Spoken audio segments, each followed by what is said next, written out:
What's up, everybody? Today I got the outdoor boys here with me. Thank you guys so much for being here. Our pleasure. Thank you for having us. Thank you for having us. Absolutely. We just had some steaks. Did you like it? Yes. Delicious. Good. Best steaks I've ever had in the world. Oh, you're too kind. Give me 5. I like you more now. Sorry, not sorry, Dad. So here today we're going to do a little bit of reaction of what it's like to be in the insane conditions that you are in and sometimes you're in, and I love to know some inputs that people might not know. Sure. Let's be fun. Let's do it. Enough talking. Let's begin. Luke here at the Outdoor Boys YouTube channel, and I'm here in the frozen tundra of Alaska. And for the next 3 days, I'm building bushcraft shelters, sleeping under animal hides, dealing with broken equipment, and I'm bringing you guys along for the ride. Can I say something? Yeah. You are insane, brother. Wow, that scares me just by looking at it. How did this start? Like, I don't know. I got into doing a few camping videos and they did well and it just sucked you in. You know, how it is.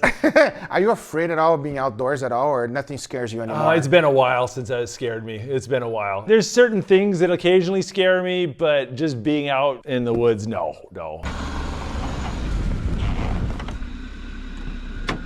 Welcome to the taiga forests of Alaska. I think it's time to do some camping. So this right here is all frozen swamp. See these little skinny, weird spruce trees? These only grow in swamp. Something we call muskeg or, a tundra. It's just like 10, 15 feet of decayed moss, right? And so if you were here in the summertime, you'd be wet up to your knees and stuff. And so it's all frozen. Kind of like Florida. Yeah, it'd be like going off in the Everglades, minus the as many snakes and stuff like that. But more mosquitoes. A lot more and very cold. Yeah, but in the wintertime it freezes over and then you can just drive over it. How cold was that right now? I think that was only like 16 degrees Fahrenheit. So that's like negative 10 Celsius or something like that. I love how you say it was just 16. The coldest I've ever been was 32. Me and my 4-year-old went camping in negative 60 degrees. No. Anything under 50 degrees here in Florida is pretty cold. While these swamps are very difficult to cross in the summertime, once they freeze over, we can explore them. But first things first, I need to find a place to camp. And I actually like this spot quite a bit. Most of these spruce trees you see are dead. An invasive beetle called a spruce bark beetle came in here and wiped these things out. That means lots of building material, lots of firewood. I love how you explain everything. It's awesome. The air temperature is about 13 degrees Fahrenheit, and this ground is still not frozen. In the wintertime, the ground temperature is usually a lot warmer than the air temperature, and the snow acts as a blanket that traps that heat in the ground. If you can strip away the ice and snow and build your shelter on thawed ground, it's going to be a whole lot warmer. And there's a bit of mud right there. This ground might be a little bit more swampy than I first thought. How far out are you from civilization right there if you needed help? Oh, it's not that bad. I think there was a guy who lives in the woods that's like, he would probably be about a 15-20 minute walk, but I could have called him and he could have come out and got me. And that's a big thing with a lot of these is you gotta, some of them are really out there and it's like, it's nervous, and others it's not a big deal. And that's one of the big danger factors is how far away. And this one wasn't bad.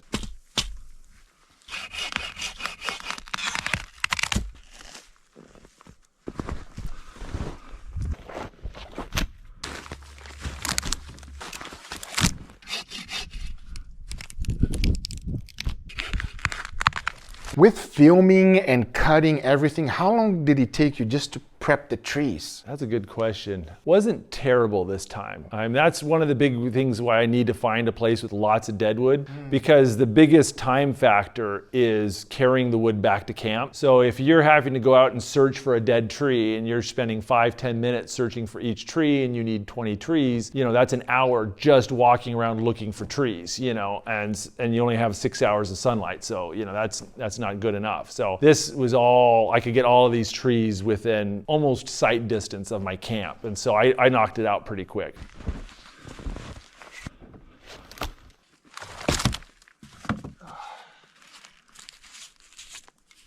I bought this hatchet in Hiroshima, Japan last spring. I used it to take the limbs off these trees.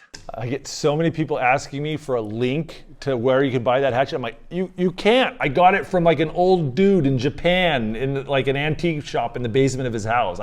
This isn't It's like not Amazon? It's not Amazon. There's no Amazon. I mean, like, I got it from some old guy, you know. He like made the cardboard sheath that I'm using, and so. It looks pretty badass. Oh, it is so awesome. It is the best thing for taking limbs. Like for using it for that, it is the best tool.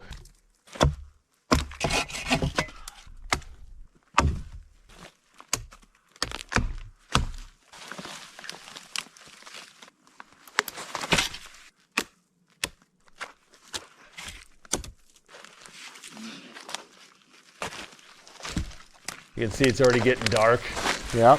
It's like, I think probably 3 p.m. now. Is that desperation mode? Oh, I got to get this up before sundown, or? It's not bad. If I can get all my stuff gathered into the area by the time the sun sets, it's not terrible because I always bring a lot of lights for filming and stuff. And so that's not bad. But if you're having to go and set up lights and cameras while you're going out and cutting down trees, it's such a pain in the butt. So usually I try to get everything around the shelter before the sun sets, and that's and then I can get to bed.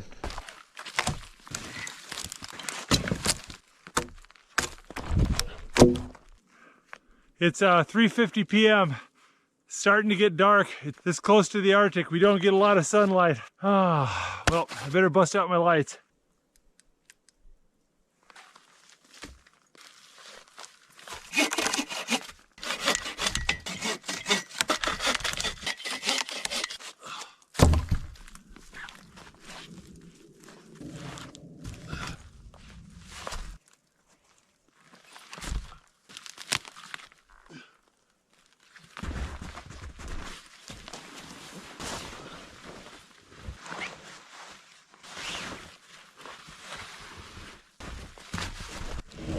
That's a tarp that's meant for like a hammock camping thing. I don't think I've ever once used that tarp for what it was designed for. Where does this knowledge all come from? Just giving it a go. I mean, Really? Yeah, just do No it. training whatsoever? Ever like military training or anything yet? It's just, you know, it's the nature of YouTubing, right? You just do it. You just do it? You just do it. Wow, look, that's crazy. Yeah, that's working. You can tell everything's wet when dead pine doesn't want to burn. Little fingers are getting a little numb. I get all the snow out of my hair. Oh, that feels amazing. I can feel your happiness there. Every time you say something on your videos, oh, that feels amazing. I was getting tired watching this, like, oh gosh, that was so much work.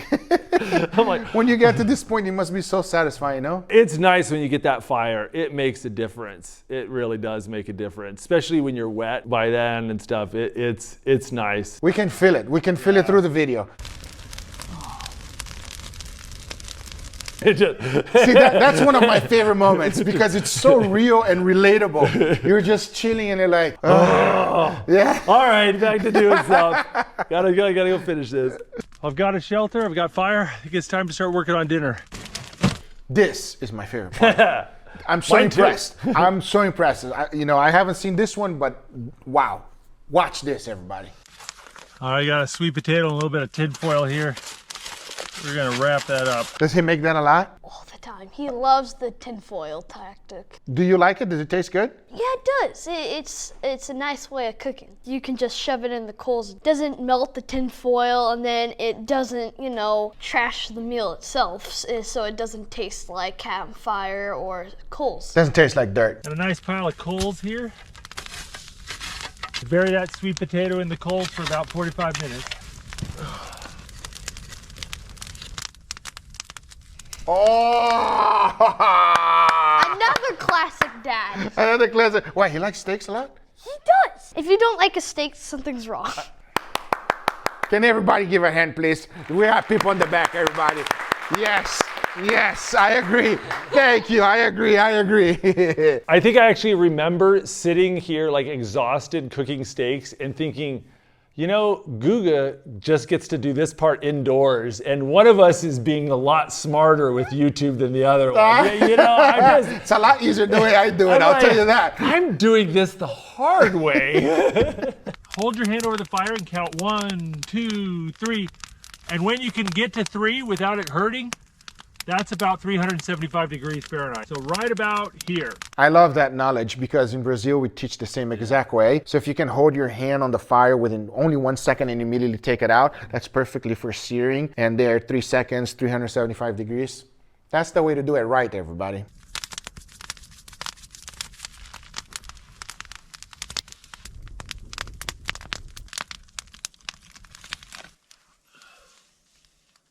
As the fire kind of changes, you need to adjust your meat. I like a little bread with my steak, so I brought along some bread dough. Bread dough. How did that come along? I can't remember. I remember I've always wanted to get good at making bread, and I think I actually saw a YouTube video where like some old lady or something was making bread off in Eastern Europe, or I'm like, I'm doing that, and so On a campfire. on a campfire, gosh darn it, and so I just started doing it. I can't remember. It's been a while. I've been doing it for a while. I can't remember exactly where I started doing that, but then I just started just doing it a lot, and it's really good, and it's just like if you're had a long hard day, a fresh loaf of bread is hard to beat. It's very difficult to beat that. I agree Yeah. 100%.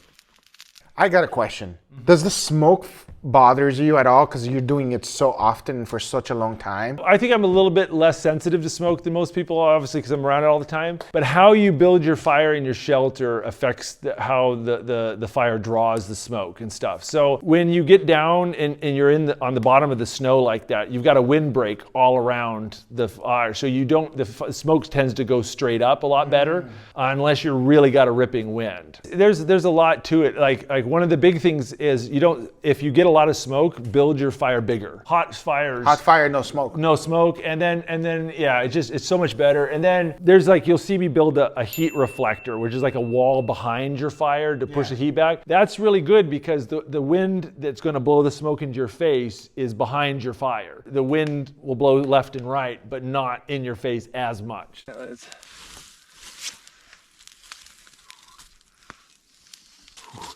Oh, that's done. Put that there. You see, if I was making that, I would eat every single one of them individually. Your dad waits. That is a YouTube thing. It's 13 degrees out. You know how quickly your food gets cold at 13 degrees? But you want to put the whole thing on the plate. You want a nice plating. It just looks awesome having the whole thing on the plate. You got to do it. Plus, I like to eat a little bit of sweet potato, a little bit You of want to have a meal, not a little bit of snack. Yeah, you know, stuff. But I eat cold food more often than not with that. Let's take a peek. Oh, No, that's looking pretty good. what do you mean pretty good? That looks awesome. That looks delicious, but I bet it's not as good as yours. Ah, you're making me blush. I'm completely okay with that. I tasted your steak. I think I've been doing it wrong my whole life. No, not at all. That looks delicious. Some honey and butter I'm gonna put on there. No, we got to talk about this because this is like your signature now. Apparently, I had nothing to do with that.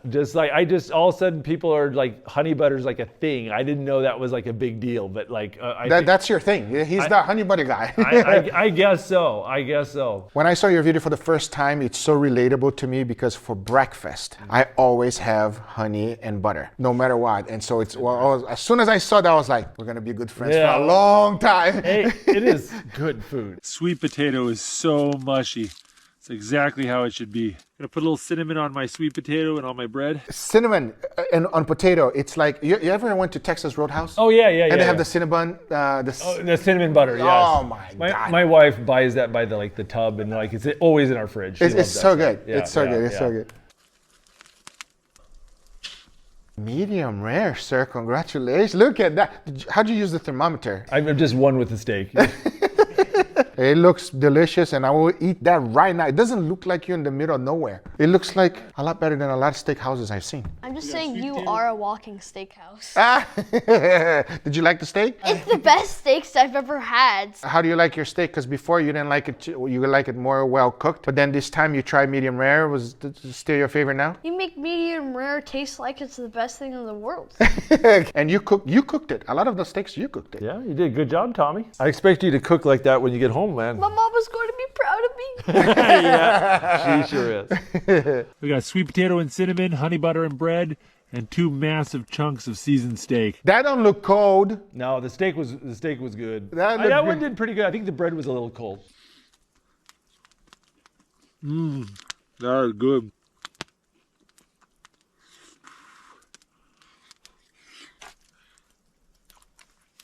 Oh, that was good. Still got quite a bit of this steak left. You just go sit it in the snowbank and it'll be good tomorrow. Is that the natural freezer? Yeah. Oh, yeah.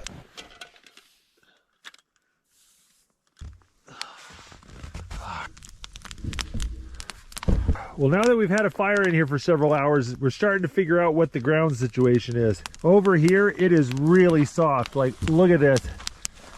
That is just a big swampy spot right there. So I think we're gonna end up sleeping on this side. Well, it's pretty clear that I need to make a bed. If I sleep straight on the ground, I'm gonna get soaking wet and frozen. I'm refilling my water jug just a cup or 2 at a time.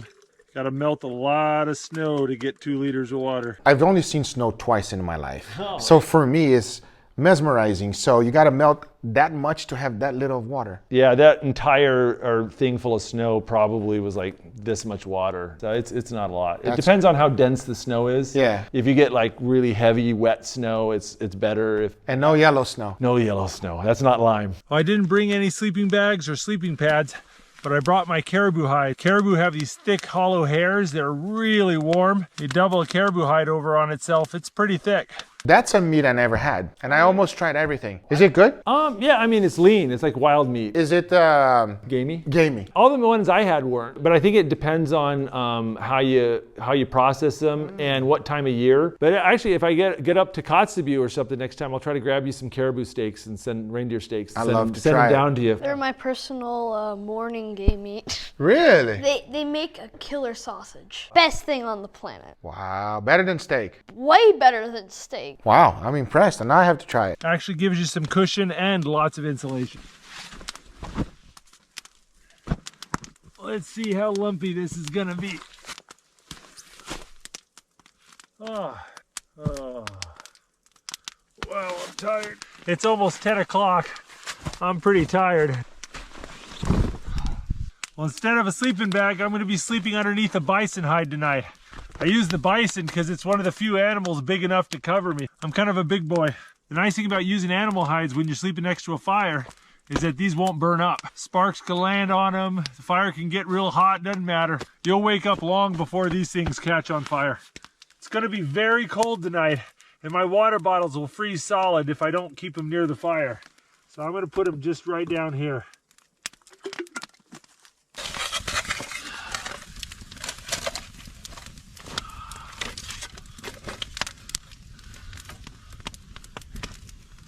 See, when I saw you doing that for the very first time, it didn't even cross my mind that that was a possibility to keep you nice and warm. So the things that I've learned already just by watching your videos is insane. What you guys do is see how many times you burn things up. Like winter camping and burning your stuff up, it goes hand in glove. Like those bottles, like how many of them I've melted. You even caught a cabin on fire. Yeah, caught a cabin on fire. But yeah, you know, you sleep next to playing around fire like that in cabin, like stuff gets caught on fire. So it's the time. learning that dance of how to get close but not too close takes a lot of time.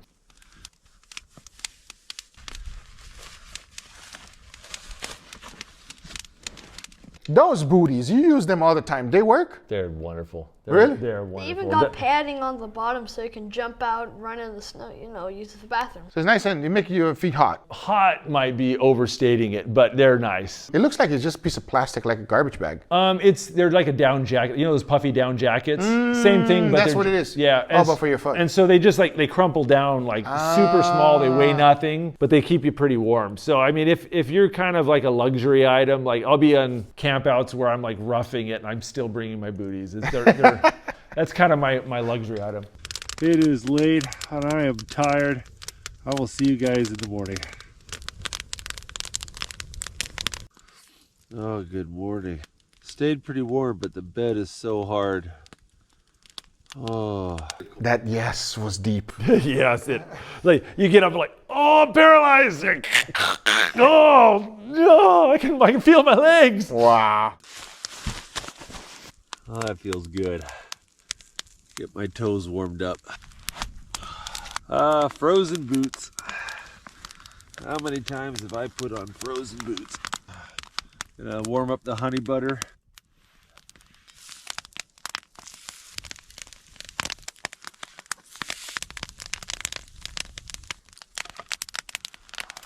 Oh, that's beautiful. Got melted honey and butter. I'm gonna shake that up. Fresh warm bread and honey butter.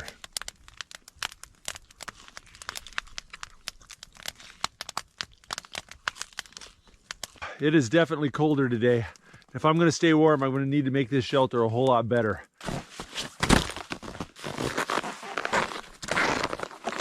Well, let me show you something weird about snow. You can see this right here is the path I made with my snowshoes yesterday. You can see where yesterday I walked on it without snowshoes and I sunk in, but today it's rock hard. Now, one of the things people who grew up around snow, you can tell the temperature by how the snow sounds. Yeah, so like you can hear it how it's like kind of styrofoamy, stuff like that. Yeah, so you can tell it's about 0 or so, or around there. And when it gets really cold, it'll squeak. It'll get really squeaky. So just by stepping on that, you know how cold it is. You can really sense it, just like and even if a lot of people can't articulate it, if you grow up around the snow, you can just sense like when it's snowy but it's not that cold versus when you get that deep cold. You can just, the snow looks different, it feels different, it sounds different. Wow.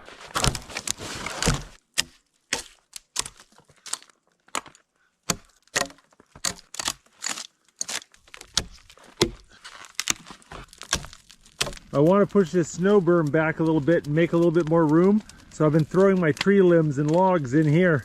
It takes a long time for the fire to melt the snow, but it's a lot better than shoveling. Now, Tom, I get people asking me all the time why you don't come out with me on these campouts as much anymore. Why is that? School. School And bad grades. Yeah, no going on campouts and ditching school with me if you don't have your grades up.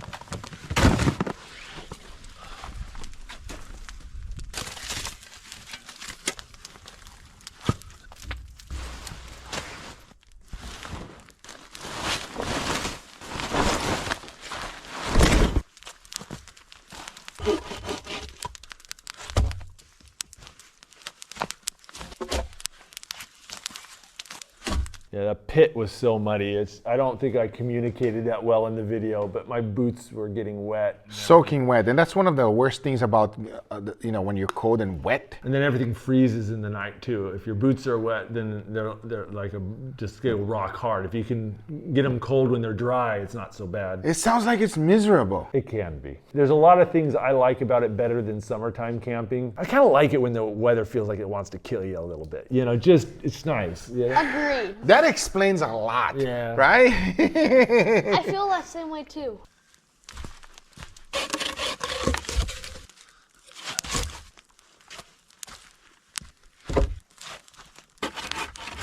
You're like making a 5-star hotel here. No, it's all about those Yelp reviews. You gotta. If I could turn this into an Airbnb, I won't have to do the YouTube thing anymore. So there you go.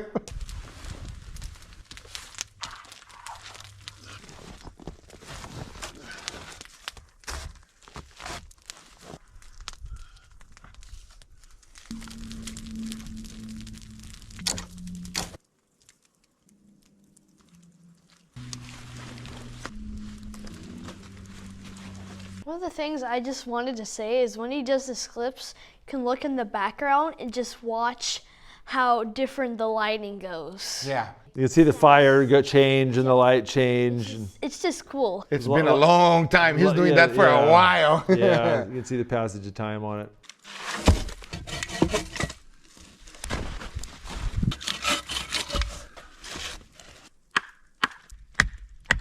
I cut this whole wall wrong, and I had to redo the whole thing. Yeah, and I didn't make it in editing, but I can literally feel your pain.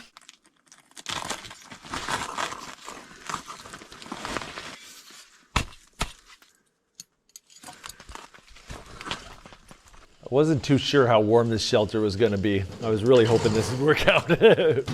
You just like that. You took out a stove. Was that in the truck? Yeah, it was in the truck. I was like, wait, how did that come along? It was a raccoon.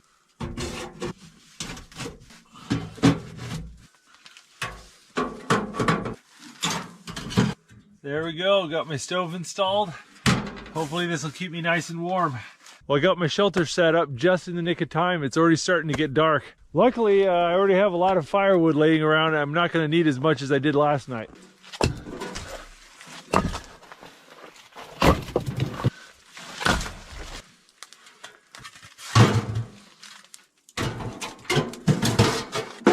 I am almost completely out of water, so we're gonna go melt some snow. Been getting a lot of pine needles and pine cones in my drinking water, so I'm gonna go find a spot a little further away from the trees.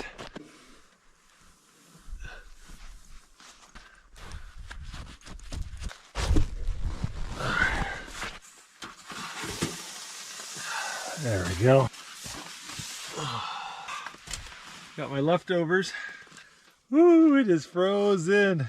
If you go out into rural Alaska, you go out in the bush and stuff, people will shoot a caribou and something, they'll leave it in their front yard and just cut pieces off it and just kind of save it and stuff. And you like go to Kotzebue and walk down the street and someone will get a couple caribou and they'll just be sitting in the front and, you know, you go out in the wintertime. Yeah, it's just your big freezer. The big freezer outside. Big freezer Safe outside. Space. Yeah. Wow. Casual Tuesday.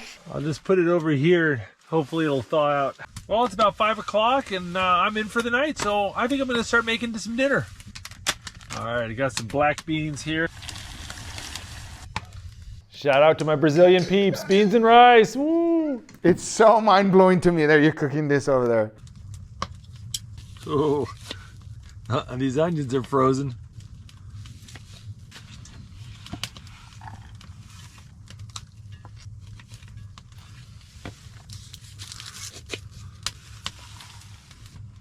When I saw you cut the onion, you can just look at that and just see the ice chunks in it. Yeah. It was 100% frozen. Yeah, look wilty too. If you look at the green ends, like if you let your vegetable drawer freeze and stuff, yeah, they were a little wilty. We got a little smoke going on.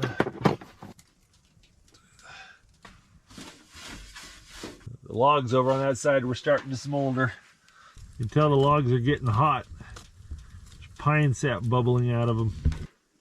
That's a big deal. That happens a lot. Like, yeah, because what happens is when you first put the woods there, they're cold, they're wet, whatever, and they'll be fine. But sometimes over a case of a day or two, they'll dry out, and then stuff that wouldn't have caught fire will. So you can be in a shelter like that for a day or two, no problem. Then all of a sudden, poof, all that sap that was bubbling out, that's flammable. You're building these shelters and you're in a sleeping bag or something and everything catches on fire and you can't quite get out quickly and the sleeping bag plastic can melt on you. And Oh, God. yeah, it can get nasty. So that's one thing that you got to watch out for.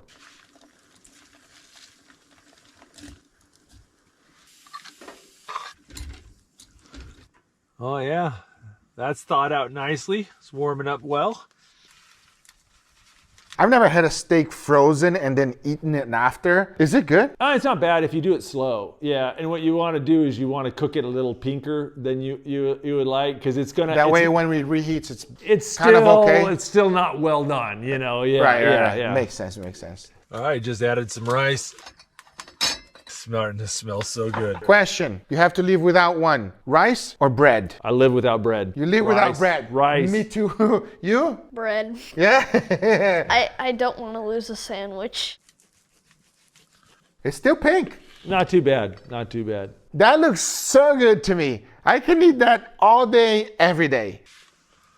Put a little hot sauce on there. I'm so hungry. This smells amazing. Oh. I feel that. I feel that happiness. Look at the portions too. I mean, that is, I had 3 of those. I plowed just through the food that. And I tell you what, beans and rice are an amazing camping food. Not only are they delicious, it's non-perishable and takes up hardly any room in your backpack.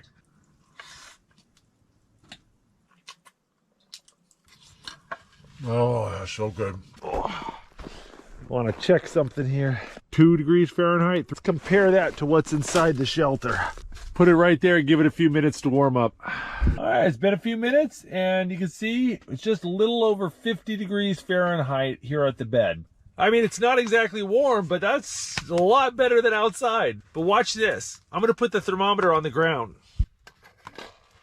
There on the floor, it's about 22 degrees. When you're sleeping in a heated shelter, the higher you can make your bed, the better. You want your bed to be at least as tall as your heat source, ideally a little bit taller.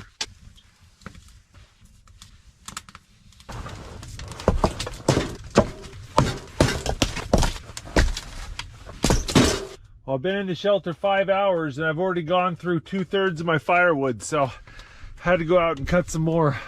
Oh. I think it's time to go to bed. I'll see you guys in the morning.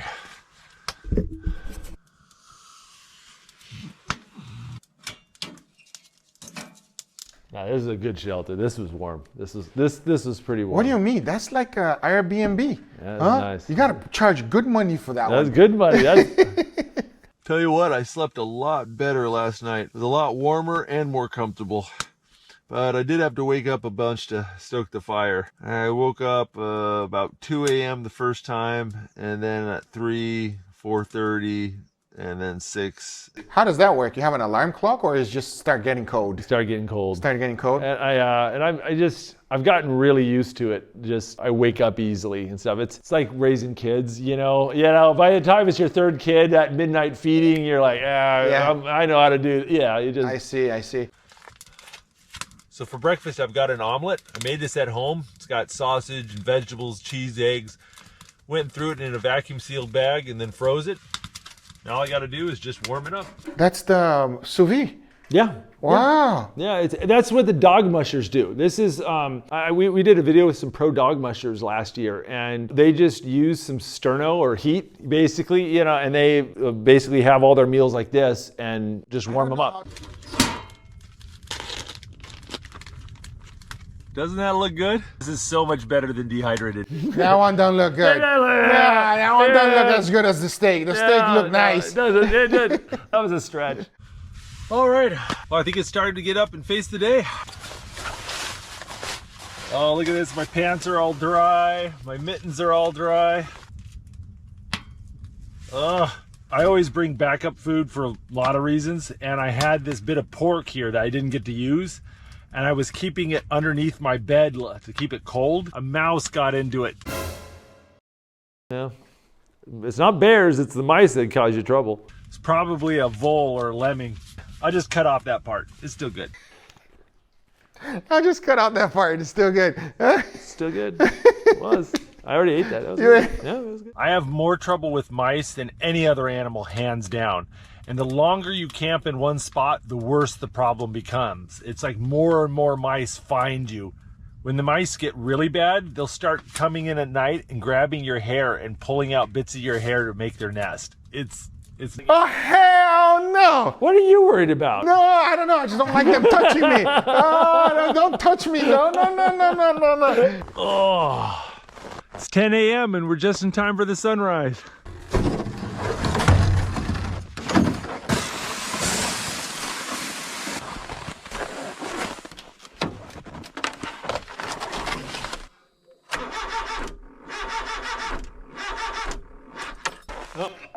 I will die.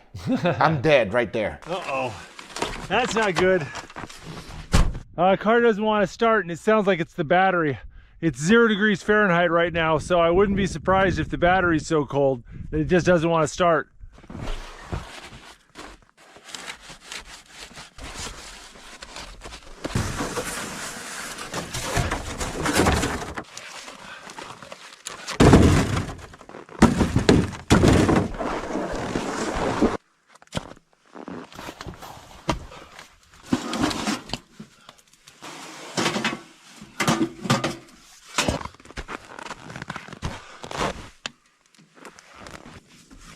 That is genius. I just need to raise the temperature of the battery like 20, 30 degrees. I don't need to boil it.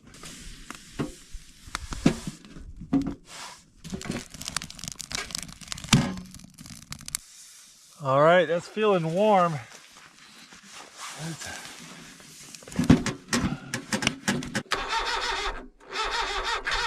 All right.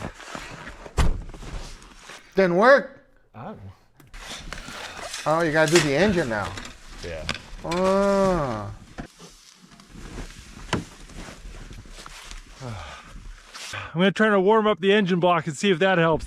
Fortunately, the engine block is way back. Isn't that dangerous?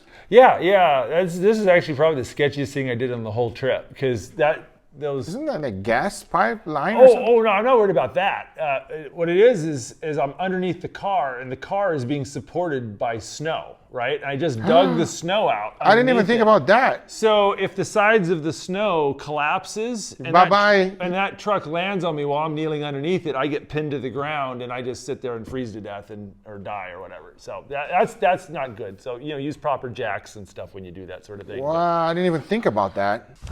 It's warm, but it's not hot. Obviously, this is a little bit sketchy. Gotta make sure you don't catch anything on fire or melt any wires or anything. What you're trying to do is make the oil more liquidy. When the oil Because the oil is literally frozen? it gets thicker and thicker and thicker, and then you can't pump it through the engine. And so instead of becoming a lubricant, it becomes glue. And so the starter can't make the engine run. And so by making it warm, you think about like olive oil. If it's in the fridge, it's a solid, right? Right. And so same sort of thing. And you're just trying to make that oil liquidy. Oh my God. Ah. There you go. Woohoo!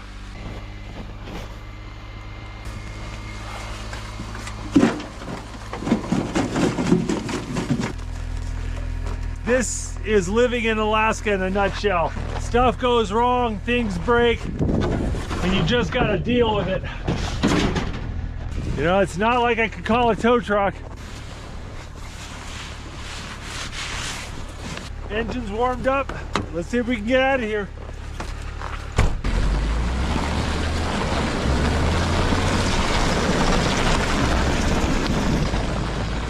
I absolutely loved it. I mean, I feel like just by watching the video, I've learned so much already. Thank you, Luke, for being here. Thank you, my brother. Thanks for cooking me an awesome steak. I learned from the best.